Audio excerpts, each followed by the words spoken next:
광주시의 행정 전반을 살펴보고 나아가야 할 방향을 모색하는 행정사무감사가 지난주에 마무리됐습니다. 대부분이 초선 의원인 광주시 의회가 행정사무감사를 잘할 수 있을지 우려도 많았습니다. 네, 김대영 시사평론가와 이번 행정사무감사를 평가해 보겠습니다. 안녕하십니까? 안녕하십니까? 네, 안녕하십니까? 네, 조금 전에 말씀을 드렸듯이 광주시 의원들이 대부분 초선이어서 우려가 많았습니다. 실제로 감사가 중간에 중단될 적도 있었는데 이번 행정사무감사 평가를 해주시지요.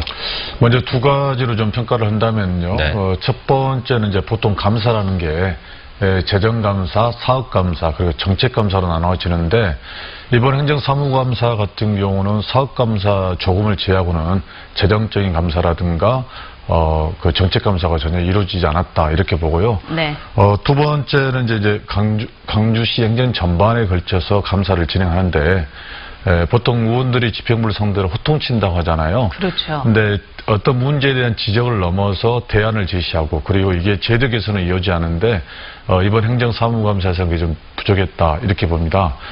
다만 8대 시의회가 출범한 지 얼마 안 됐고 방금 말씀하신 것처럼 초선 의원이 대부분이다 보니까 그래도 그 나름대로 선전을 했다 이렇게 보여집니다. 네, 광주시의회에 총 5개의 상임위원회가 있잖아요. 네. 그러면 이 중에서 가장 내실 있게 평가가 된 상임위원회 어디가라고 생각을 하십니까? 환경복지위원회가 나름대로 그 감사 그 과정이라든가 결과로 네. 놓고 보면 좀 내실이 있었다 이렇게 보고요. 개별 의원님들의 활약으로 보면 산업건설위원회가 그래도 나름대로 선전했다 이렇게 보고 있습니다. 네, 환경복지위원회가 복지재단을 상대로 행정사무조사권을 발동을 했습니다. 전반적으로 좀 비리가 의심된다 이렇게 평가를 해볼 수가 있는데요. 행정사무조사권 어떤 의미가 있을까요? 복지재단 같은 경우는 이제 사무처 감사를 진행하는 중에 사무처장의 인선되는 과정에서 인사규정을 위반했다. 이게 이제 문제가 됐는데요. 그러면서 매점 운영과 관련해서 계약자와 운영자가 동일이 아닌 문제, 그리고 내부의 성비위 문제, 그리고 갑질 문제가 도마에 오르면서 시간 관계상 이것들 다 다룰 수가 없었어요.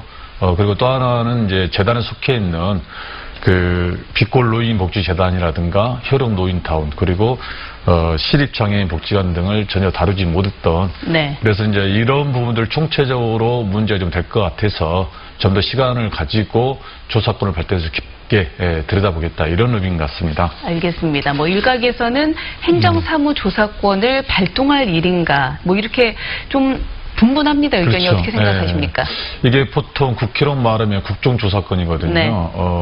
어떤 사안에 심각한 문제가 있고 이 문제가 좀 될 것 같다 이렇게 했을 때는 이제 국정조사가 발동한 것처럼 행정조사권도 이제 의원들의 그 전체 재적의원들의 3분의 1 동의가 있어야 발의가 돼요. 근데 아직 환경복지위원회에서만 결의가 된 상태고 5명의 의원이 그리고 이제 이걸 통과를 시키려면 본회의에서 재적의원의 과반 이상의 찬성이 있어야 돼요. 네, 그렇죠. 그래서 이 문제는 이제 의원들이 좀 더 고민을 하겠지만 다만 앞서 말씀드린 것처럼 그 인사규정 문제뿐만 아니라 매점 운영 문제, 그다음에 갑질 문제, 성비 문제가 전혀 지금 감사가 이루어지지 않았고 또 하나는 재단에 속해 있는 다른 기관들에 감사를 해야 하기 때문에 좀 더 시간을 두고 조사권을 발동해야겠다 이렇게 이야기가 된 것 같습니다. 네. 네. 자, 그리고 이외에도 이번 감사 질의 중에서 뒷이야기 있으면 간단하게 소개를 해주시죠.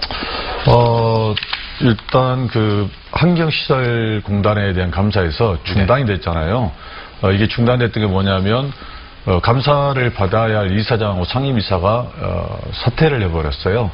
이사장 같은 경우는 내년 임기가 끝나는데 그 전에 감사 전에 사퇴를 해버리고 상임이사 같은 경우는 임기가 다 돼가지고 사직을 해버렸는데 그러다 보니까 감사를 받으러 온 사람이 출근한 지 3일밖에 안 되는 거예요. 네. 그래서 감사할 수 없다. 그래서 중단을 하고 네. 다만 내년 2월에 업무보고 때 행정사무감사에 준하는 감사에 준하는 업무를 받겠다 이렇게 마무리를 했다는 거 같고요. 다만 산업건설위원회 같은 경우는 김정기 의원이 네. 당시 이제 도시철도 2호선 공론화가 진행된 과정에서 도시철도 공사에서 그 프랑카드를 광주시내 곳곳에 붙였잖아요. 그렇죠. 네. 여기에 대한 비용이 약 2,300만 원 정도 소요가 됐는데 이 부분을 가지고 시민들이 혈세를 써도 되는 거냐 이렇게 질타를 했단 말이에요. 네. 그러니까 도시철도공사 사장이 그게 뭐 문제가 된다면 직원들에게 각출해서 내겠다 이렇게 또 답변을 해버렸어요. 예. 네, 그러니까 김정기 의원이 그럼 그렇게 해라 했는데 끝나고 나서 그 도시철도공사 사장이 속기록에 정정을 요청을 했습니다. 근데 이걸 놓고 보면 사실 뭐 의원들이 개인적으로 질타한 건 아니잖아요. 네. 그런 것들이 시의에 대한 그 집행부의 모습들이 좀 잘못됐다 이렇게 보입니다. 네, 행정사무감사에 대해서 김대현 시사평론가와 이야기 나눠봤습니다. 고맙습니다. 네, 감사합니다. 감사합니다.